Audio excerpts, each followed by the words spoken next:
नारद कहले कृष्ण भगवान के भगवान मुई तुमर नाम तो 12 ରୁ 24 घंटा तुम नाम जपुछे मते भल नहीं बोली तुम केन्ता मनुष्य लोग के तुम भल बोले बोली करी नारद भगवान कृष्ण भगवान के कहली कृष्ण भगवान बोले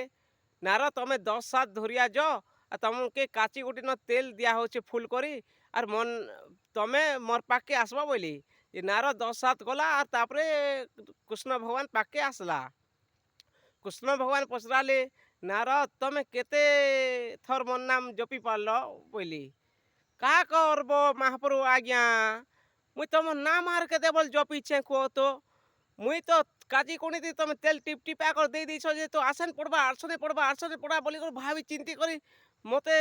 डर लगी गला महाप्रभु मुई तुम नाम थोड़े भी जपी नहीं पारनी भगवान बोली नारद से भलिया जिनिस मनीष मने कि हमेशा मोर नाम जपी नहीं पारत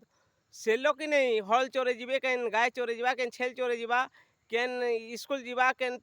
लोग पढ़ी जीवे से मोर नाम हमेशा से लोग जपी नहीं पारत थोर सकाल पुआ के गुटे थर से लोग जपले भी मुई पाइमी और रात हेले